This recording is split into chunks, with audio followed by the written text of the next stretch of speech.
الحمد لله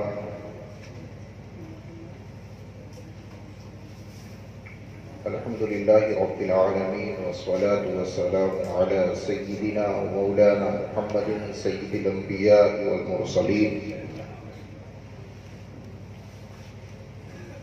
وعلى آله وأصحابه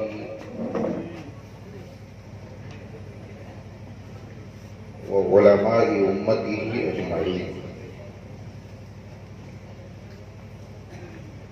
أما بعد،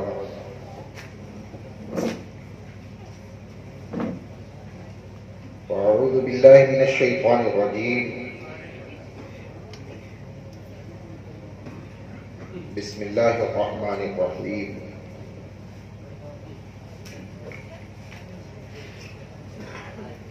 يرفع الله الذين آمنوا منكم والذين أوتوا العلم درجات والله بما تعملون خبير. آمنت بالله الكريم صدق الله مولانا العظيم وبلغنا رسوله النبي الأمين الهادي الكريم الرؤوف الرحيم ونحن على ذلك لمن الشاهدين والشاكرين والحمد لله رب العالمين.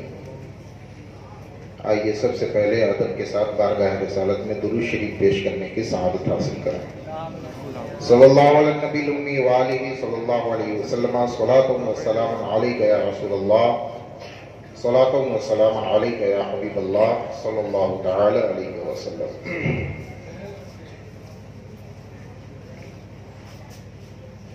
اللہ عز و جل کا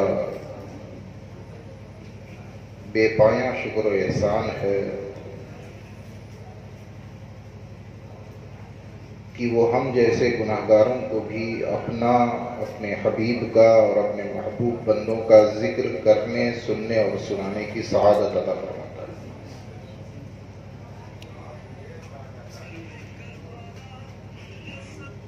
اللہ تبارک و تعالی کا کرم ہوتا ہے تب بندہ عمل صالح یعنی نیک کام کرتا ہے. اگر اللہ توفیق نہ دے تو خواہش کے باوجود، تمنا کے باوجود، چاہنے کے باوجود بھی بندہ وہ نیک کام نہیں کر پائے گا جب تک اللہ تبارک و تعالیٰ توفیق نہیں دے گا.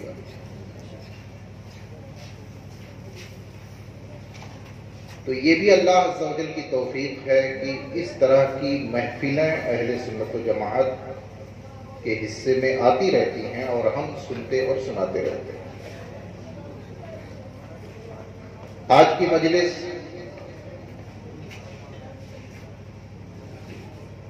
حضور حافظ ملت علامہ شاہ عبدالعزیز محدث مراد آبادی ثم مبارک پوری رحمۃ اللہ تعالی علیہ کی نسبت سے منعقد کی گئی، اور منعقد کرنے والے مجھے جہاں تک معلوم ہے یہ ہمارے عزیز طلبہ ہیں، نوجوان بچے ہیں، علماء ہیں. یہی پیش ہے. اس بار حالات کی وجہ سے باقاعدہ تو عرس نہیں ہو پایا، اس وجہ سے ان بچوں نے کہا کہ ہم اپنے یہاں محفل منعقد کرنا چاہتے ہیں اور آپ کی تقریر چاہتے ہیں. وقت اچھا خاصا ہو چکا ہے اور میں آپ لوگوں کے لیے پرانا آدمی ہوں، 10 سال سے ہوں، کئی بار تقریریں بھی سن چکے ہیں. کہیں باہر کا ہوتا تو ذوق و شوق سے سنتے، سنایا آدمی ہوں تو اس لیے کوئی اہمیت بھی نہیں ہے. لیکن کوشش کروں گا کہ کچھ باتیں عرض کرنے کی کوشش کروں اور حافظ ملت علیہ رحمت و رضوان کی بارگاہ میں عقیدتوں کا خراج پیش کرنے کی کوشش کروں. جو عنوان مجھے دیا ان بچوں نے وہ تو ایسا ہے کہ اگر میں اس پہ بولوں تو سر سے اوپر جائیں گی باتیں. بالکل صحیح بات ہے، لیکن اب خواہش ہے بچوں کی تو بولنا بھی ضروری ہے، نہیں تو کہیں گے عنوان دیے تھے کچھ اور بولے کچھ اور. لیکن میرا مزاج ہے، اللہ کا شکر ہے کہ باتیں وہ کرنے کی کوشش کرتا ہوں جو سامنے والوں کو سمجھ میں آ جائے. حضور حافظ ملت علیہ رحمت و رضوان ہی کی حیات طیبہ کا ایک واقعہ میں سناؤں اسی مناسبت سے. اچھا یہ ایک بات صحیح بتائیے کہ عنوان یہاں لکھا ہے میرے نام کے ساتھ، کتنے لوگ سمجھ رہے ہیں آپ لوگوں میں سے؟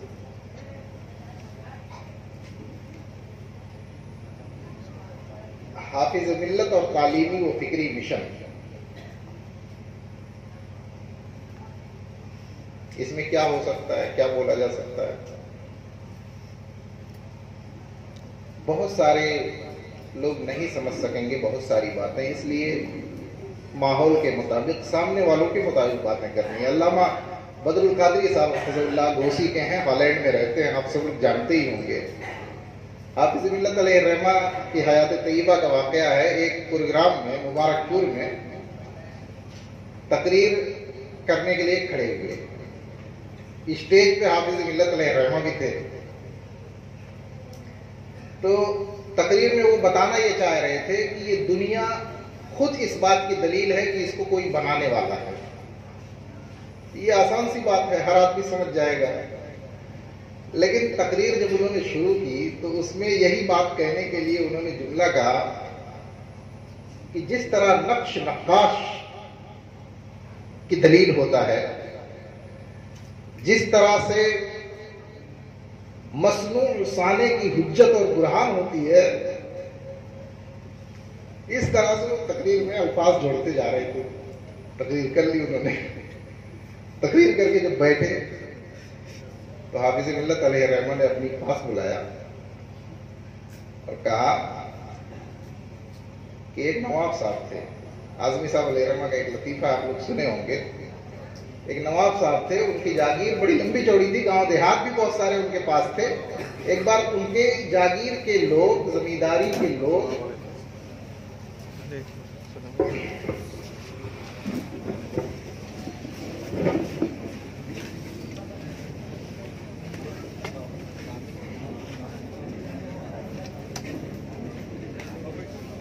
اللہ علیہ الرحمہ نے علامہ بدر القادری صاحب کو بلایا. نوجوان تھے اس ٹائم. نوجوانی میں زیادہ شوق ہوتا ہے کہ ہر چیز سجا کے رکھی جائے. اناؤنسری کرنی ہو تو الفاظ سجا کے بالکل ہونے چاہیے، تقریر ہو تو بالکل سجی سجائی ہونی چاہیے. علامہ قمر الزمان خان اعظمی دامت ظلہ فرماتے ہیں کہ ایک زمانہ تھا میں تقریریں سجا کے لوگوں کے سامنے کیا کرتا تھا کہ جملے بالکل سجے سجائے لوگوں کو پسند آئے. لیکن اب تو صرف دل کی کراہت سنتے ہو. دل میں جو تکلیف ہے ملت کے حالات دیکھ کے، قوم کے حالات دیکھ کے وہی سنتے ہو. تو نوجوانی میں ایک جوش ہوتا ہے، ایک جذبہ ہوتا ہے کہ سب کچھ سجا سجایا بولا جائے. وہ بولے علامہ بدر القادری. نوجوانی کا وقت تھا، حافظ ملت نے بلایا، کہا سنو ایک نواب صاحب تھے، اپنے گاؤں دیہات میں دیکھنے گئے کہ کیا حالات ہیں، کھیتی باڑی میں پیداوار ٹھیک ٹھاک ہوئی ہے کہ نہیں ہوئی ہے. تو دیہاتیوں کو بلا کے کہا ارے وہ دہقانے نہ ہنجار، ان سال کشتے زار پر تکاتر امطار ہوا کہ نہیں. اب دیہاتی آدمی، کسان آدمی کیا جانے کہ یہ کیا بول رہے ہیں. کچھ لوگ کہنے لگے لگ رہا ہے نواب صاحب کوئی پرانی حدیث پڑھ رہے، چلو واپس چلتے ہیں. تو حافظ ملت نے یہ واقعہ سنا کہ محمد القادری صاحب سے کہا کہ جب بھی خطاب کرو، جب بھی کچھ کہو تو اس کا خیال رکھو کہ سامنے کون لوگ ہیں، وہ تمہاری بات سمجھ بھی رہے ہیں کہ نہیں سمجھ رہے ہیں. تو یہ میرے سنانے کا مقصد صرف یہ ہے کہ ہمیشہ تقریر کا موضوع اور عنوان ایسا ہونا چاہیے جو پبلک کو سمجھ میں آنے والا. بلوانے کو تو اور بھی بہت کچھ بیٹا تم لوگ بلوا سکتے ہو اور بولا بھی جا سکتا ہے، اللہ کا شکر ہے.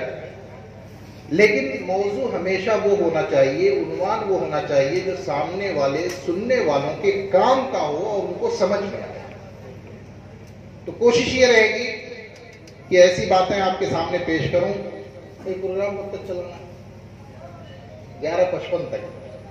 پل شریف کا وقت ہے، حضور حافظ ملت علیہ الرحمہ کے وصال کا وقت ہے، 1 گھنٹہ سے زیادہ بھی ہوتا ہے.